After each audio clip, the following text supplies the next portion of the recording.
Минем исемем Алексеева Елена Николай кызы. Мин бу кече Меме авылында туган, яшим, эшлим. Хәзерге вакытта мин кече Меме авыл җирлеге башлыгы булып эшлим. Безнең авыл Чуваш авылы. Безнең авылда бөтенесе татарча да беләләр.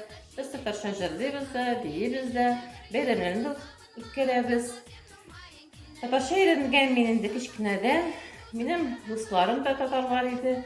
Шуңа күрә алар белән бергә уйнап, сөйләшеп, шулай татарча да өйрәнеп киттек.